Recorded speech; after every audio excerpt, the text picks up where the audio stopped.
I am Philip Martin. I am the owner of Philip Martin Gallery, co-owner with Portia Hine, who some of you may have met here at a fair or at the gallery. And we are broadcasting 9 a.m. here on the left coast. I'm with Katy Cowan. I am in Los Angeles.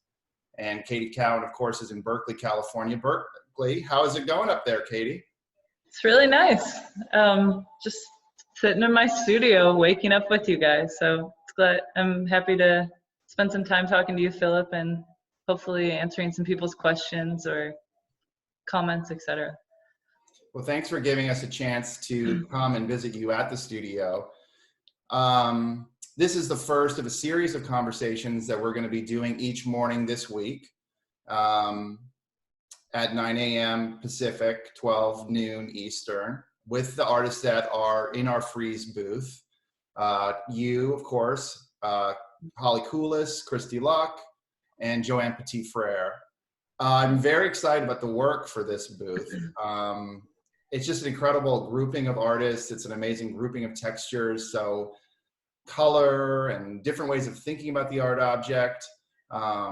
So thanks very much for giving us a chance to come to your studio. And of course, thanks very much to everyone who's joined us. We've got a lot of people in the room, which is great. And a lot of people coming from all across the country and some people in Europe. So that's kind of cool. So let's go ahead and get started then for everybody. So this, of course, is a picture of Katy. I've got a little slideshow for you, and we're going to look at her studio, but also look at some shots. So Katy, tell us a little bit about what you wanted to do in this body of work and what your studio is like for you. Yeah, so you guys are getting some nice detailed shots of my studio, and I can kind of walk you through those if that seems helpful or interesting. For this body of work, I composed and had cast 5 kind of mid-size aluminum panels that I then worked with oil paint, spray paint, graphite to respond to their surfaces. So just because you're looking at these images in my studio a little bit, as you can see from these 2 images, I have the aluminum sculpture paintings hanging on the wall where I'm kind of working on them all at the same time. So not just like trying to complete one piece at a time, but really letting the whole body respond and reflect off of each other. And then I also have a bunch of drawings that are kind of dispersed and hung up around the metalworks, which is another part of my practice I can talk about, where I'm either doing those before, doing those during them after, but helping them inform the metalworks or helping the metalworks inform the drawings. And then I know in that, sorry. No. I didn't mean to interrupt. Go ahead. And then I was just going to say on that first image, because you had it up where there's just like that board with all that color, those are pieces around my studio. Like that's just some really cheap plywood that I use as a kind of ridiculous painting palette, but it actually is my painting palette to work on these pieces. So I'll have these other kind of bits of studio material around that will then influence either the drawings or the painting works on the wall. So just to also briefly mention, because I kind of forgot, we're estimating this talk will be about half an hour, 40 minutes. We're going to do 10 or so minutes here in the studio, maybe talk a little bit and see what Katy's doing, and then we have some other projects we can look at just to give people a sense of time. So a first question that I think a lot of people will ask about is, are we looking at paintings? Are we looking at sculptures? Tell us a bit about your background in both mediums and how you see those mediums coming together, and of course, how drawing relates to this whole practice. Yeah, and that's a great question. I don't really know if these are just sculptures or paintings or drawings or what they are. They're kind of, for me, they're a really interesting, like non-category, and that's what I find really exciting about working as an artist. I come from a background in drawing and then painting, and then I went to grad school because I was just sick of working on just a canvas. Not that I have anything against the canvas at all. It just, for me, it wasn't fulfilling my conceptual intentions. I wanted to investigate the physicality of the art object, interact with people's, like, viewers' bodies in a different way, and sculpture seemed like my way into that. So I'm coming from like a painting and drawing background, but then I'm applying those questions or concerns to sculpted forms. Well, this So might be an interesting moment just to take a little bit of a break and show people a little bit of how these are made. Because I think when you're looking at some of these pieces, you know, they have this tremendous sense of physicality. You can see that they have sculptural depth. It's shallow, but it might be 2 or 3 inches. yeah, it's like a You can low see, relief almost. yeah, and you can see that you're attending really clearly to and creating new senses of space and shape and color with regard to the picture plane and how it's working. And I've always find this to be so fascinating. And in fact, this is a painting of yours that's a little bit older, or I guess we'll call it a painting. Yeah. which is here, which is a piece where you can see the studio tools and such. It's done with a photographic process. So this feeling of the real and the depictive coming together is a big part of the work. But I think for a lot of people, they think that they're looking at real rope. And are they looking at real rope? It's true, they're not. And people always get really confused, understandably, because they're, for these particular pieces, I was taking a few different types of rope, so some really large rope, some really thin rope, some rope that I left intact, some that I just completely took apart and kind of disentangled. And with those ropes, I'll have to like situate them or compose them on a big plywood board and secure that down to the board, and then I'll get that reproduced in metal. So that whole object that you're seeing, that's all metal. Well, a lot of people are like, oh, it's rope on metal that you then painted the rope. And it's like, no, it's actually, the entire piece is one solid piece of metal, which is confusing. Let's take a quick break here. And what I'll do is I'm going to just show people on my screen. I'm going to go really quickly here to the end so that people can see sort of what we were talking about. So you can see in a piece like this that this is actually how these pieces start. Yeah, so that one's that second one to the right. And this is one of the finished frieze works on the right-hand side. And the process on the left is actually, you want to describe that to people? Yeah, that's all of that rope that I mentioned, like some that's disentangled, some intact, some smaller, that's just adhered to a wooden board. So that's the beginning process. I have to figure out what materials I'm going to use and how to make this thing called a mold that then is cast at the foundry in metal. So it really begins with just these kind of like cheap materials of rope and really cheap plywood, and how can I make a composition with these kind of simple objects and tools that will then be reproduced in metal. And so is the casting process, I'm gonna go back here and let's take a look at a video here so that we can see kind of what we're doing. Is this process, I've often thought of it as being sort of very collaborative. And if there's any lag here for people, you'll just sort of have to watch. Yes. Yeah, so this is a video of me and a foundry crew pouring a past bronze piece, actually. So that big hot red pot is full of metal that we're pouring into what is called the mold. So it's a sand mold. Would you describe this as being a very creative part of the process? Definitely. This video that you're seeing, this is where I learned how to use metal, and it was at a school that I was teaching at And the person who ran the foundry just asked if I wanted to learn how to pour metal, which was really generous of him. And it worked out because he was a pretty like open guy, so he didn't tell me the proper way to pour bronze, which resulted in me just getting more expressive with bronze, not worrying about like perfect replications of objects in bronze, which I then later learned is how you're supposed to pour metal. So I fortunately learned in reverse, where I learned how to use the molten material as a really like active body versus thinking of it as So you're saying that typically when you're pouring with metal, the sense is that you're making a kind of perfect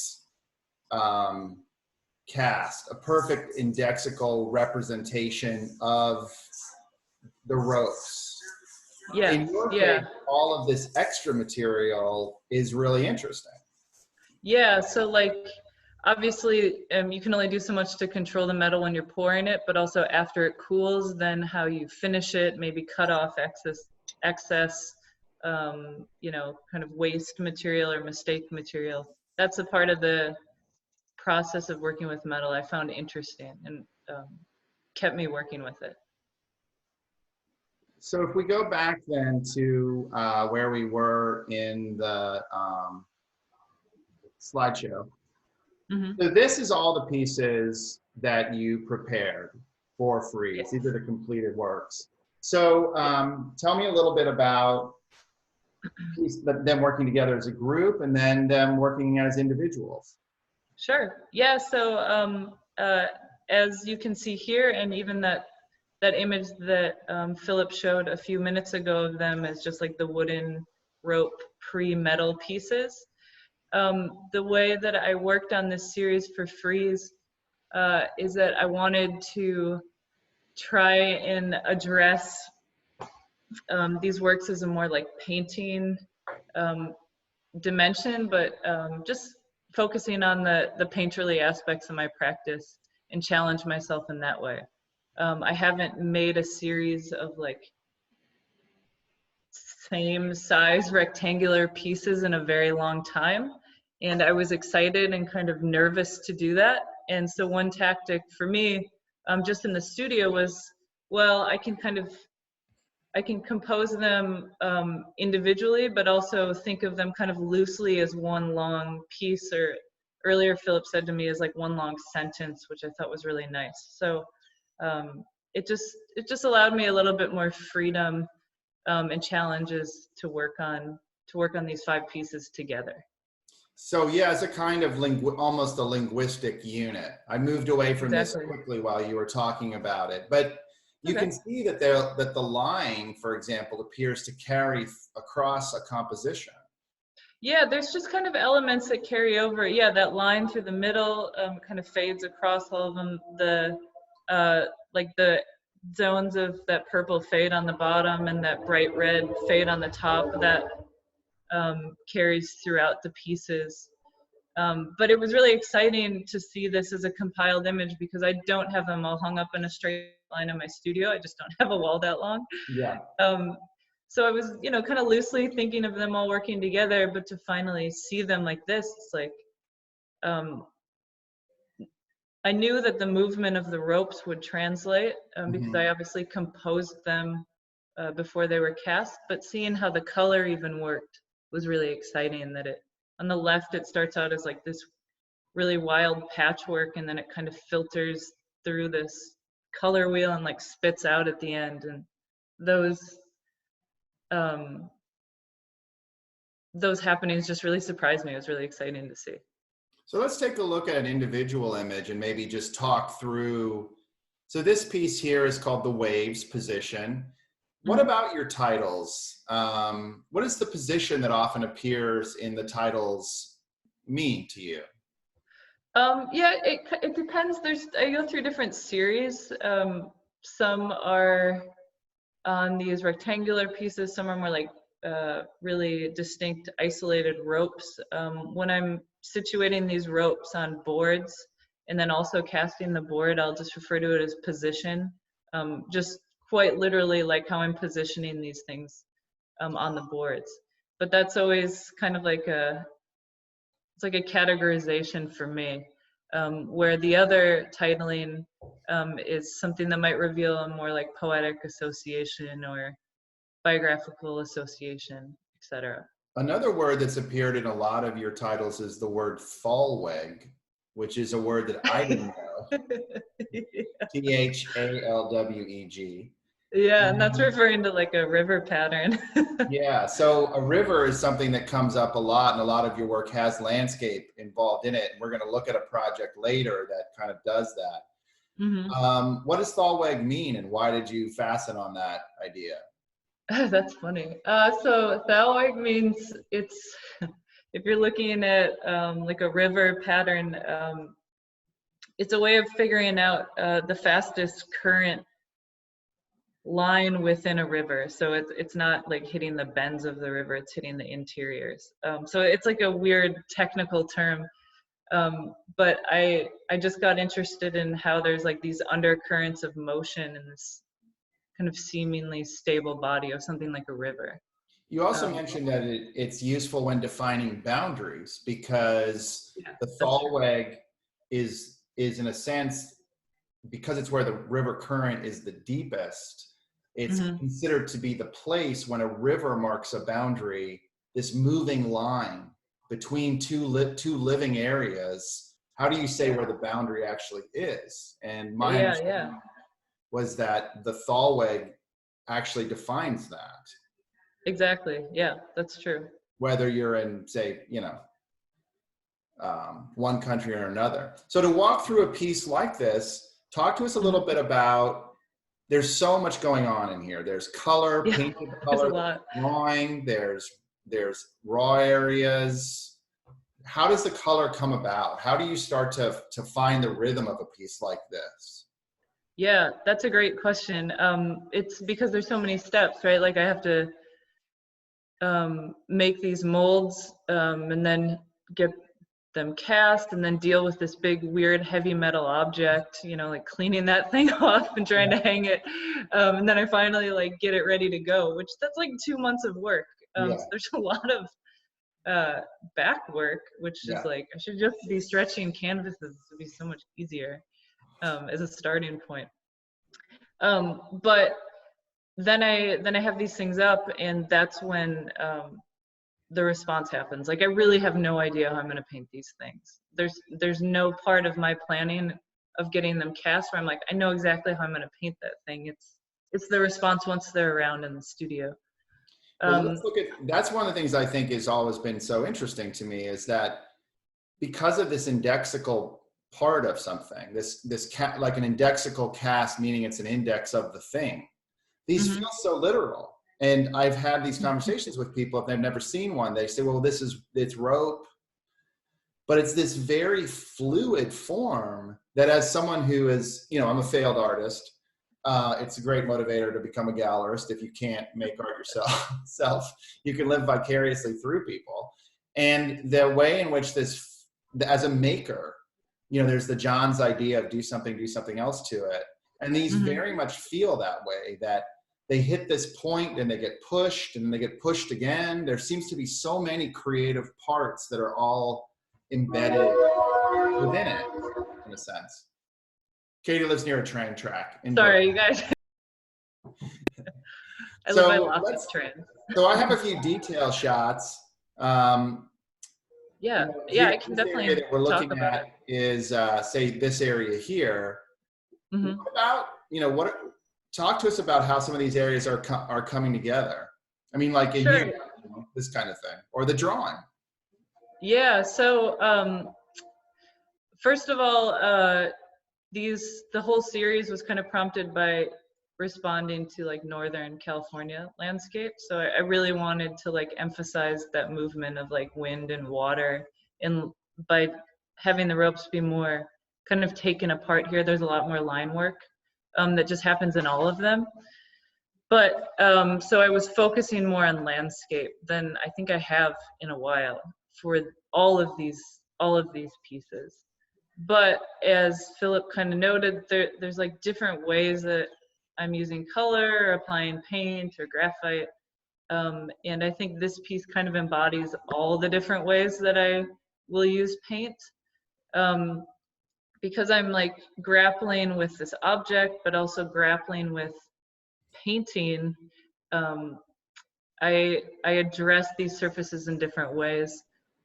Some ways are a little bit more practical, like the bottom of that piece was the painting palette for the piece next to it. So that was where I was like mixing color and whatnot. So you get this like, you get like this huge patchwork of paint, which is really like kind of visually enticing, but it was literally just like the painting palette for the piece next to it. And if areas like here, almost feels like seeing the moon over the ocean. Yeah, and is that kind of representation part of what you're thinking about?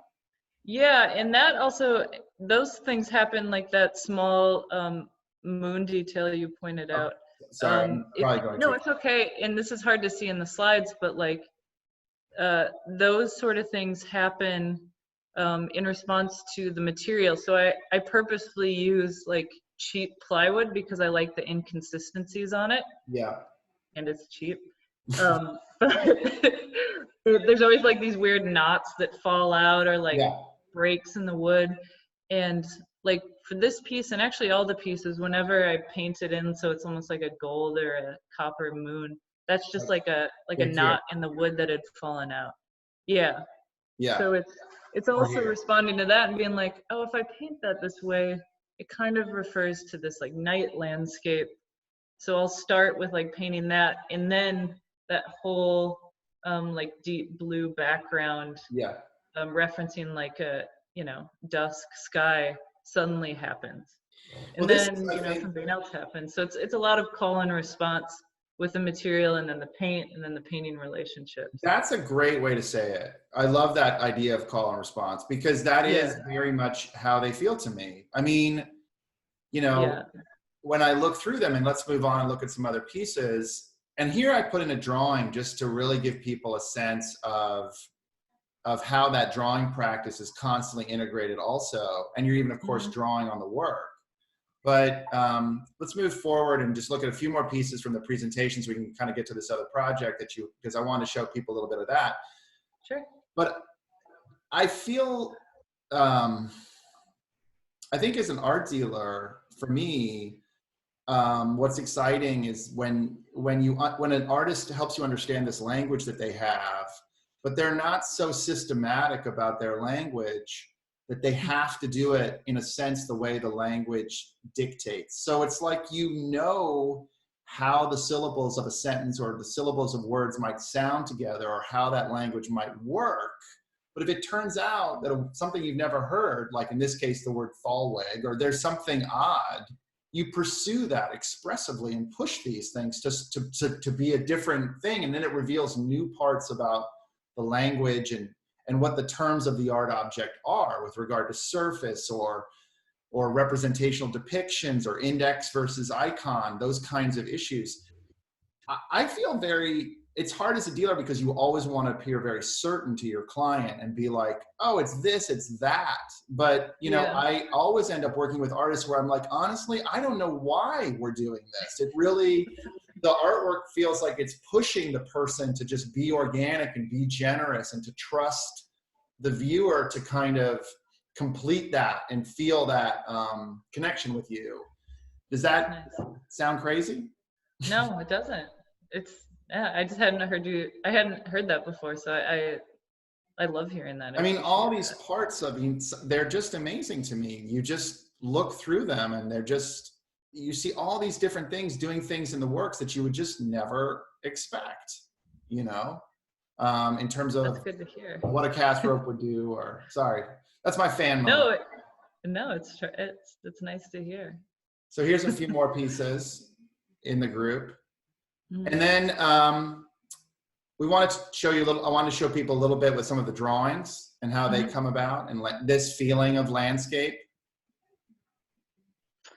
Yeah, and those, I actually started building those off of that first piece that we like talked about a little bit more in depth, you can kind of see like where your cursor is in the middle there, the obvious color pattern. So just building it and then like letting it become a drawing of its own. So like I said, sometimes these things happen before, sometimes during, sometimes after, but that having like those drawings around or having paper around all over the walls is something that really, really helps me work in the studio. And so in the drawings, there's also a lot of text. Yeah. See here.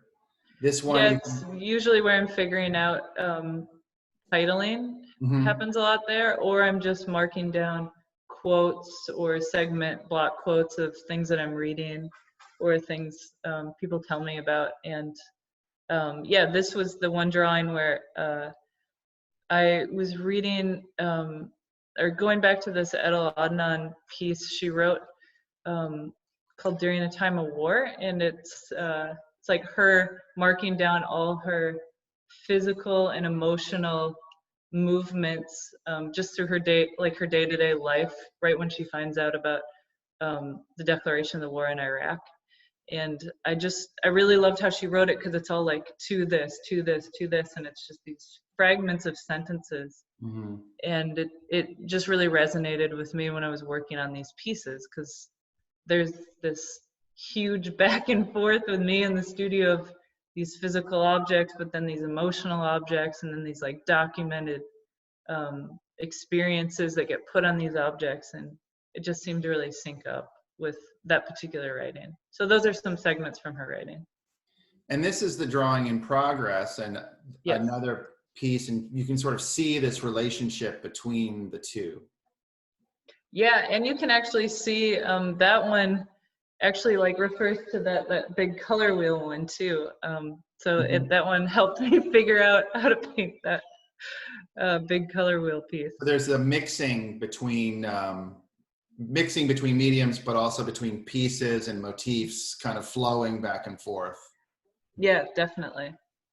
And then here we have a few more detail shots of this piece. You can see some of these, it's just so careful with the line work flowing through them.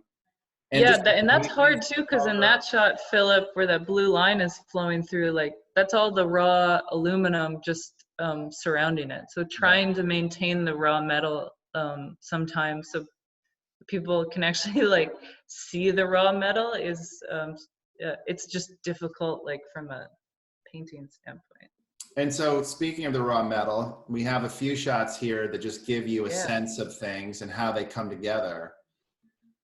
So you describe this as sort of being like there's a paint you're working on with a paint palette, working on these pieces together. So they're actually physically interacting with each other.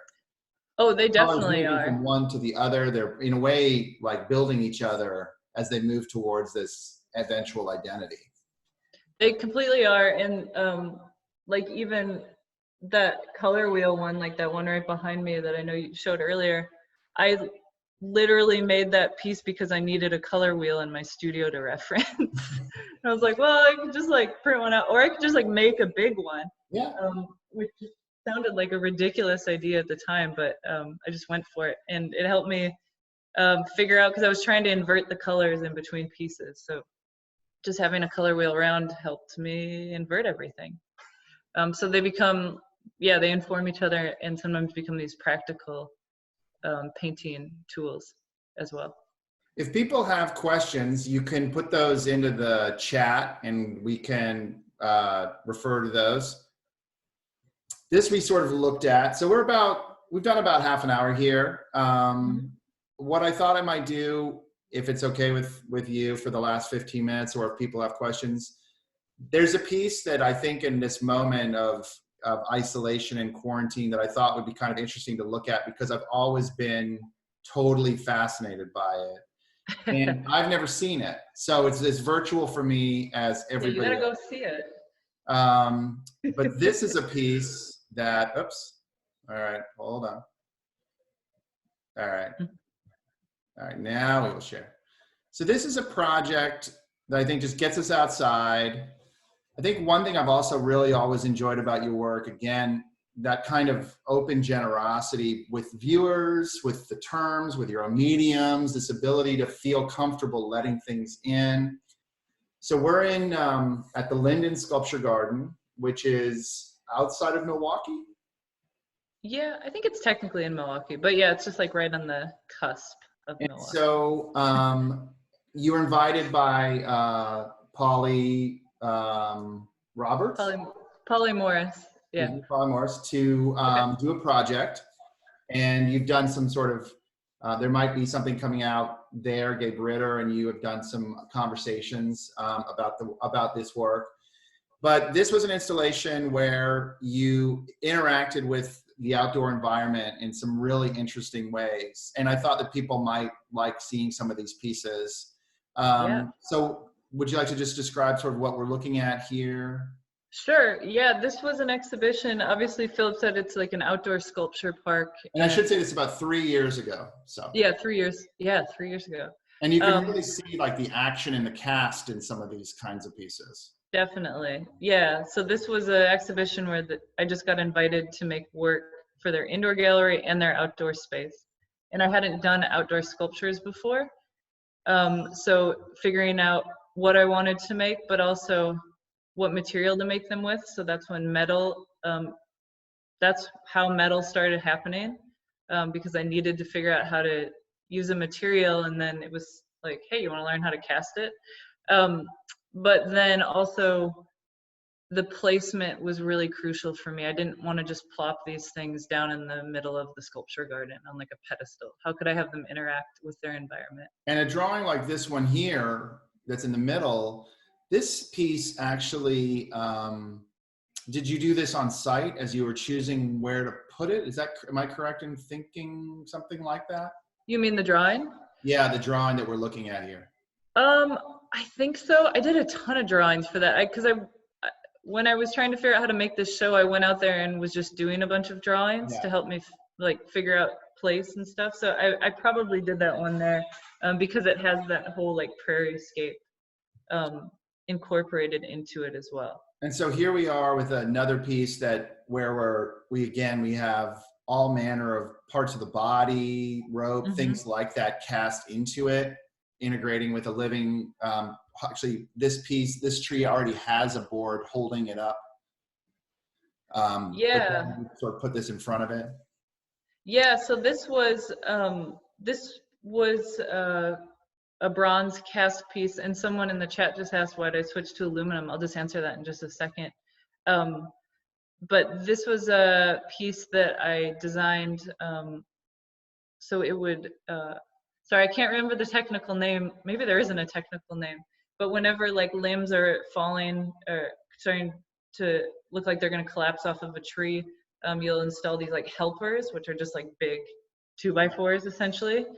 And I mean, I think that's also a nice shot on the left because you can kind of see, you know what a typical sculpture garden looks like. Things are out on the grass, maybe on concrete pedestals, and that sort of viewing didn't interest me. Where seeing something like this, I'm like, well, maybe I can make a sculpture that'll also be a helper to this limb. So figuring out the site for that. I was interested in 2x4s at the time. So could I make a similar dimension and then obviously have this kind of like disassembled body as my reference? Just to answer one of the questions why I switched to aluminum lately, when I was making these pieces in bronze, I was working at a foundry at the school I was at, which had, it was only a bronze foundry. And then when I moved back to Southern California, I couldn't find a bronze foundry that I liked working with, but I happened to find an aluminum foundry that I liked working with for various reasons. And I didn't know if I should do it at first because I was like, does it make a difference if I'm using bronze or aluminum? And I don't think it does. I think I can pull out like the expressive qualities of the metal in the same way. I don't think the like history of bronze was that crucial for me to continue working with bronze. And it actually ended up being a lot cheaper to produce and a lot lighter, which allows me to make bigger wall works. just to answer Jason's question. Well, I think that, there's that whole question of the tradition of bronze. And, Yeah. I work with artists like Nathan Mabry, for example, and Hmm. here in LA back around 2003, I feel like Liz Craft was one of the first people that was really integrating with like the bronze tradition. And I remember this starting to find foundries and starting to have that conversation. And you start to see people like Aaron Curry or House Ago, people kind of start to integrate with the bronze tradition. But again, no one was doing casting in the way that I've seen you do it, again, where you have this kind of almost action painting like aspect. And you have mentioned, as we alluded to earlier, that you've been effectively told by foundries, like, either this is wrong, or we don't want to do this, or we can't do this, because Yeah. they want you to trim the end product and trim the flange off the end product, and they won't do it. Yeah, and the molds I give them are like pretty crappy, honestly. It's like a board, it's like a rope like nailed to a board. Yeah. And yeah, I've been rejected this year by like 40 foundries in the Bay Area, in Southern California. I'm like, wow, I didn't know it was this hard to find. And I just wanted to, somebody asked in the question, is it okay if I answer it, Phil? Yeah, that's what they're there for. Ahavani asked, could you talk a bit about your decision to have the final work be composed of metal rather than other mixed media? And just because we're only, it seems like I only use metal, but I go through different periods of working with different materials. I've been sticking with metal lately because I don't feel like I've kind of exhausted my interest in it. But I've gone through periods of working with just wood or wax, or even like that piece behind Philip. That was a series of painting works I was doing for a while, which were sun sensitive photographic paint. So yeah. I mean, I think that a lot of people, Katie and I, one of the pleasures of being a dealer for me is I do save all the stuff that everything, any image anyone sends me, I always keep it. It's part of, my parents are both historians. It's part of like what I do. And it's really fun. And Katie and I were looking at this. So one thing we should do is set up like a deep dive through the pictures. There's so many. And obviously one of the things I think originally when we were working with your work is that when you made the change over to metal and painted metal, I think it was a lot easier for people to understand it. It was also easier for people to take care of it, because taking care of a wax mold is not the easiest thing. It's not for anybody. No, and I think that it also, again, they function differently. But you've made amazing pieces and I'm not showing other projects. Like that wood palette, for example, that we looked at in the very first shot ended up in the Green Gallery, I believe. It's on the ceiling. Am I correct in thinking that? Yes. Oh yeah. Some other ones. So anyway, we should do that. We should do go through the studio and look at all these amazing images of your work, of all the wood pieces you've made. Some of these stacked wood pieces that we've shown are really, really beautiful. And of course, all the hand braided rope work with the cast pieces in clay for people who've been looking at the work in a long time in ceramic. So this, I just wanted to sort of close up here. When I mentioned that I thought you did the drawing on site, I thought that you did because of this drawing here on the left-hand side. So this is a piece called Reflector. I've never seen it. I just am obsessed with it. It's the only piece I've ever shown that I have a picture of a turtle on top of. Or not shown, I guess, but been involved with. I just really love its overall energy. There's just something about it. So what are we looking at? What is the drawing here on the left, and what did you end up casting on the right? Sure. So the drawing on the left was figuring out the placement for this particular piece. I wanted to make a sculpture. Like I said, at this particular show, I was trying to figure out sites on the grounds that I thought would make an interesting, just interesting dialogue for where sculptures could be. And this particular park has like a really big pond with some bridges over it. So the drawing on the left, I was envisioning if a sculpture could be kind of flush with the water and almost like absorb into the surface so that it would kind of peer out of the water. So that drawing on the left is like it's like kind of crappy. There's like hands of people like looking over the railing, and what I thought the sculpture could look like if it could be level with the water. The So idea that you would create a reflection as a sculpture in a solid object and then put it in the water at water level is just, I just think it's just so beautiful. So this is a cast for it. Yeah, yeah, and it was, you know, it was also like I had to watching for it in the video, of course, that we saw. Yes. Earlier. Yeah, so I wanted to compose it at the time, or for this I was referencing the landscape around it, so there's some references to like the local flowers there, that kind of, I wanted to make it all like ripple into each other since it would be in the water, so those ripple into like breasts, that ripple into ropes, that ripple into like disassembled body parts and some tools.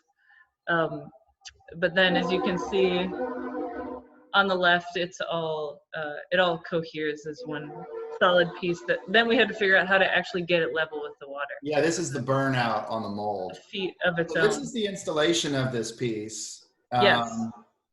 It just, yeah, it just makes me happy every time I look at it. I just think it's so yeah, it was fun to install that thing. And it has like a, just because it's hard to see in this picture, we had to, or I didn't build this thing. The people who worked there, the installation crew, they built like a kind of like a tripod structure, so you can crank it to like go up and down with the water level. But in the end, it sounds like you've been kind of happy with it, maybe not going up and down with the water level. Definitely, yeah. I lived there for a year after, so I got to like go kind of watch what happened with it. And in that first summer, like what this shot is from, it was water level because we situated that way for the opening. Yeah.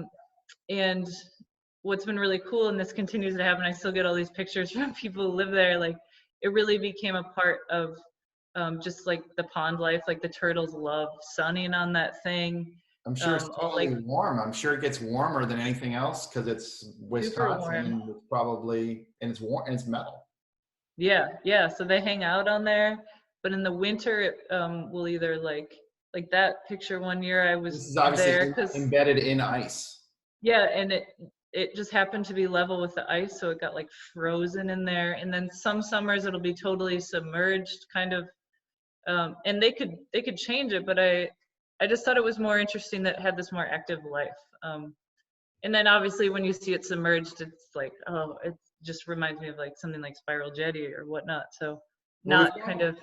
Just about 2 minutes here, so I'll just quickly show one more thing. And I know there are a couple of questions, I don't know, in the chat. Oh, no, you can answer any questions, and if obviously people can check out if they need to while I try to use my brain to find this thing. Sorry, I'm just going to the chat here. Okay. This is the part where it all falls apart and I can't figure stuff out. Okay, here we go. So I just thought people would kind of enjoy seeing these two things together and just getting a sense of it. So this is kind of at a moment when the water's really high. And so the feeling of it as a reflection kind of changes and it becomes some kind of submerged thing. Yeah, exactly. And the surface has changed a lot too, because I chose not to fix it. I chose not to fix the paint on there so that it could change with its time in its placement, because it's a permanent installation there. Okay. Well, if people have any other questions, I think we just got a couple more minutes here. Is there anything that you yeah, there's a couple of things. There's a couple of things in the chat. Gloria asked, would you say that material/medium is the premise of your practice as an artist? Or is the composition just as important or of equal importance? What comes first? Gosh, I would say it's what comes first. I feel like they're just so intertwined. Obviously, whatever material I happen to be working with is gonna dictate or kind of guide what I can do. So what sort of compositions I can work with. So I don't know if either one of those comes first. It's more that they kind of inform each other. Like the quickness of something like the sun print behind Philip, that's when I was making compositions where I had to make them in 10 minutes versus something like metal, which I know I can take my time with and compose. But then I like that it gets seized forever in that position. So I'm just going to have a different relationship to composition dependent on the material that I'm using. But material is obviously hugely important. So I don't know. I don't know if they're of equal importance or who comes first. I like that question. And then Lisa asked, your current pieces with rope seem less nautical and more neurological. Is that a fair reading? Is scale a factor? Definitely. I think they are less nautical, although they obviously have references to like waterscapes. But something that's continued to hold my interest with ropes is the more I work with them, the more associations that come out of them. So lately, they're really reminding me of like the insides of bodies or the movement of landscape. And then, you know, next series, I don't know what association I'll be drawn to, but the ropes don't hold like one or two associations. They keep producing more and more kind of questions and There's the kind of movements. fluidity of line. And you've also mentioned that it's not just happenstance. I mean, there's some ropes are very thin and they produce a very thin kind of line. And you mentioned that some of them are like exercise ropes. I'm not sure exactly what that is, but exercise ropes. True. CrossFit ropes, Philip. CrossFit ropes. I have lots of those. I do that all the time. So there's a real feeling there of that, of the difference in those materials and what they can be. Yeah, having to figure out which ones to work with, definitely. Great. Well, thanks so much for joining us, Katy. I really appreciate it. Thank you so much to everyone out there in the audience. I'm really happy to see that so many people came out, and it's just really a pleasure. Yeah. You know, obviously our hearts go out to everyone in this situation, and we're thinking about everybody, but we're also, I think, all feeling community and the power of art and connecting with one another. So thank you so much, Katy, for giving us your time and sharing your frieze work with us. I really appreciate it. Yeah.